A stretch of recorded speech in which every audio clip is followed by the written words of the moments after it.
Hi friends, எல்லோருக்கும் வணக்கம். This is shivaji. Friends, video போகிறதுக்கு முன்னாடி என்னோட சப்ஸ்கிரைபர்ஸ் வியூவர்ஸ் ஃப்ரெண்ட்ஸ் எல்லோருக்கும் என் மனமார்ந்த நன்றிகளை தெரிவிச்சுக்கிறேன். நீங்கள் ஒருவேளை நம்ம சேனல் ஃபஸ்ட் டைம் பார்க்குறீங்கன்னா சேனலை சப்ஸ்கிரைப் பண்ணி பெல் ஐக்கானை கிளிக் பண்ணி வச்சுக்கோங்க. இப்போ நீங்கள் லெஃப்ட்டில் பார்த்துருக்கு என்னுடைய free educational group Preis-Aktion shivaji அப்படின்னு உங்களுக்கு பிடிச்சதான் நீங்கள் இந்த குரூப்பில் ஜாயின் பண்ணிக்கலாம். லைஃப் டைம் இது நீங்கள் ஃப்ரீ குரூப்லேயே நீங்கள் கண்டினியூஷன் பண்ணிக்கலாம். உங்களுக்கு தெரிஞ்ச தகவலை நீங்கள் ஷேர் பண்ணிக்கலாம். ஓகே, சரி ஃப்ரெண்ட்ஸ், இன்றைக்கி காலையில் கூட பார்த்திங்கன்னா நம்மளுடைய வெபினார் குரூப்பில் என்ன ஷேர் பண்ணணும் அது ஃப்ரீ குரூப்பே ஷேர் பண்ணியிருந்தேன்.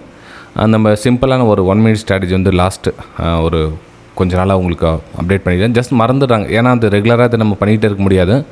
ஏன்னா வேறு நம்ம ஸ்ட்ராட்டஜி அப்ளை பண்ண சொல்ல ஒன் ஆஃப் த ஸ்ட்ராட்டஜி வந்து ஓகே வந்துச்சா இந்த ஸ்ட்ராட்டஜி யூஸ் பண்ணிக்கலாம், இல்லைனா அவாய்ட் பண்ணிக்கலாம் அப்படின்ற ஒரு கான்செப்ட்டில் அந்த ஒரு செட்டப் வந்து நீங்கள் ஒரு மாதத்துக்கு 3 டைம் 4 டைம் யூஸ் பண்ணாவே உங்களுக்கு தேவையான அந்த மாதத்துக்கான ஒரு ப்ராஃபிட் வந்து அதில் கிடைச்சிடும். ஆனால் அது யாரும் நம்புறதில்ல. அது எப்படின்னா அது எல்லா நாளும் ஒர்க் ஆகுது அப்படின்னு எதிர்பார்க்குறாங்க. அதாவது எல்லோரும் 100% ரிசல்ட் எதிர்பார்க்குறாங்க. 100% ரிசல்ட் வந்து எதுலேயும் கிடைக்காது. நீங்கள் வந்து ஃபிசிக்கல் பிஸ்னஸ் பண்ணுறீங்க அப்படின்னா கூட அதில் கூட 100% கிடையாது. ஒரு டெக்ஸ்டைல் பிஸ்னஸ் பண்ணுறாங்க அப்படின்னா அந்த மாதம் எல்லாமே நமக்கு லாபம் வந்துடும் அப்படின்னு கிடையாது. சம்டைம்ஸ் மாதம் வந்து வியாபாரம் கம்மியாக இருக்கும், சில மாதம் நஷ்டங்களோடு போகலாம். ஸோ எல்லா தொழிலையும் வந்து லாப நஷ்டம் இருந்தே தான் இருக்கும். அதே மாதிரி தான் இந்த தொழிலையும் வந்து லாப நஷ்டம் இருக்கும். ஆனால் இந்த தொழில் என்ன லாபத்தை எப்படி கையாளணும் அப்படின்றத பார்க்குறமே தவிர நஷ்டத்தை எப்படி கையாளணும் அப்படின்னு பார்க்குறதில்ல. அதான் பிரச்சனை எல்லாருக்கும் இல்லை. உங்களுக்கு அந்த ஸ்டாப் லாஸும் சரி, அந்த டார்கெட் போடுறதும் சரி, என்ட்ரி எக்ஸிட்டு, அதுக்கப்புறம் நிறைய விஷயங்கள் வந்து பார்க்க சொல்ல சைக்காலஜி உங்களுக்கு டேமேஜ் ஆகுதுனால எல்லா பிரச்சனையும் வருது. இன்றைக்கி கூட காலையில் பார்த்தீங்கன்னா இந்த இடத்துல வந்து அந்த 1 minute ஸ்ட்ராட்டஜி பிரேக் அவுட் நடந்துச்சு.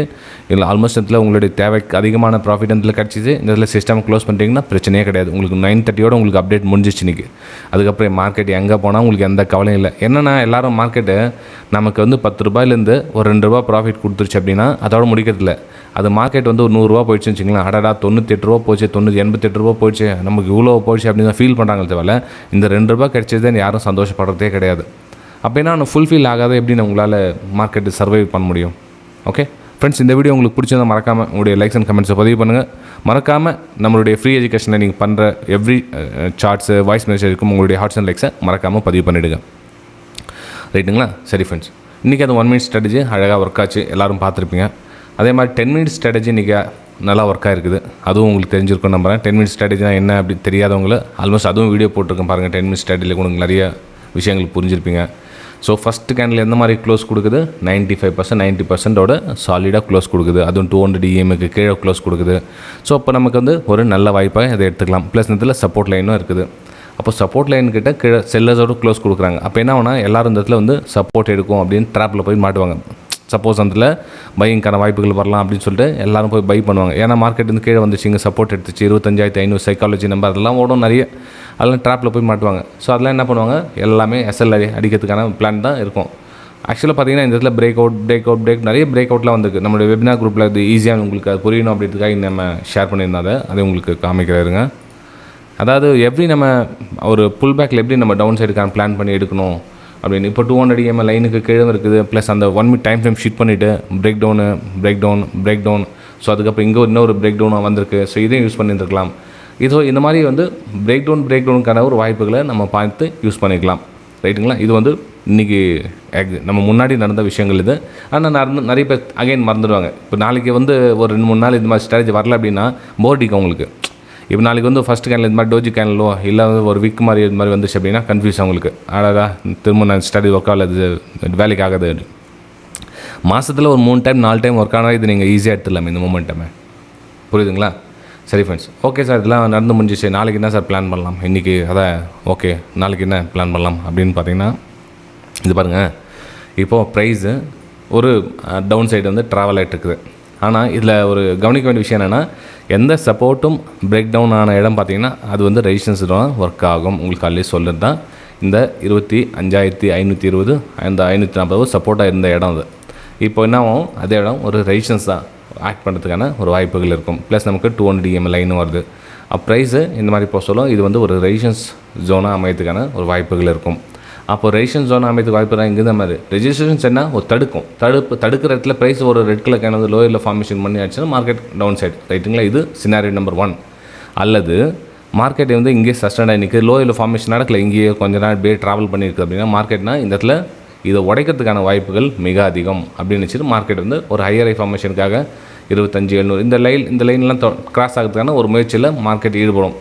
ஸோ இதை வந்து ஈஸியாக புரிஞ்சிக்கலாம். ஆனால் அது நம்ம சேனல் ஃபஸ்ட் டைம் பார்க்குறவங்களுக்கு தெரியாது, ரெகுலராக பார்க்குறவங்களுக்கு உங்களால் ஐடென்டிஃபை பண்ண முடியும். எவ்ரி சப்போர்ட் ரெசிஸ்டன்ஸ் எப்படி ஒர்க் ஆகுது, நம்ம என்ன மாதிரி பிளான் பண்ணலாம் அப்படின்ற விஷயங்கள் அவங்களுக்கு தெரியும். ஸோ ஓகேங்களா, இது வந்து நிஃப்டி 50ல் என்னுடைய வியூஸ் பிளானை நான் உங்கள் கூட ஷேர் பண்ணிக்கிறேன்.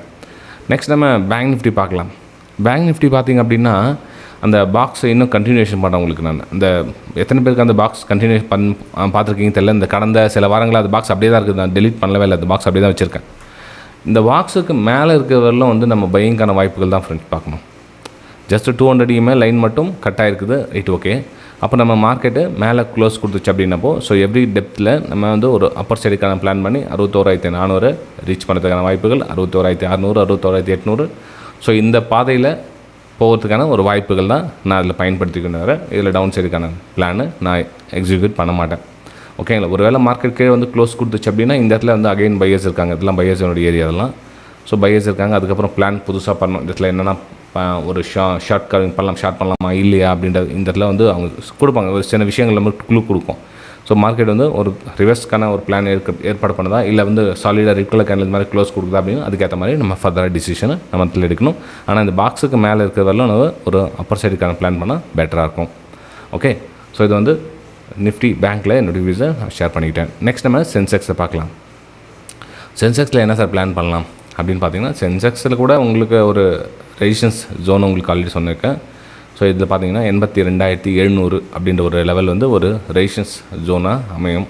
அந்த ரெசிஸ்டன்ஸ் என்ன மாதிரி ரியாக்ட் பண்ணுது அப்படின்னு பார்க்கணும். ப்ரைஸ் வந்து லோயில் ஃபார்மேஷன் ரிஜெக்ட் ஆச்சு அப்படின்னா டவுன் சைடு, அல்லது ப்ரைஸ் இந்த இடத்துல வந்து ஒரு ரெசிஸ்டன்ஸ் ஒர்க் ஆகிட்டு அந்த ரெசிஸ்டன்ஸ்க்கு ப்ரைஸ் சஸ்டெண்ட் ஆகி நின்றுச்சுன்னா ஒரு பிரேக் அவுட்டுக்கான வாய்ப்புகள் பார்க்கலாம். ஸோ இந்த 83,200, 84,400 இந்த லெவலில் நீங்கள் எதிர்பார்க்கலாம். ஆனால் இந்த க்ரூஷியலான இடம் வந்து இந்த 82,700 அப்படின்றத தெரிவிச்சுக்கிறேன். ரைட்டுங்களா? சரி ஃப்ரெண்ட்ஸ், இந்த வீடியோ உங்களுக்கு உண்மையிலே பிடிச்சிருந்தா மறக்காமல் இந்த வீடியோக்கு கமெண்ட் பண்ணுங்கள். அதே மாதிரி நம்ம ரெகுலர் சப்ஸ்கிரைபர்ஸ் உங்களோட லைக்ஸை பதிவு பண்ணிவிட்டு வீடியோ பாருங்கள். நம்ம அடுத்த வீடியோ சந்திக்கலாம். Thank you friends.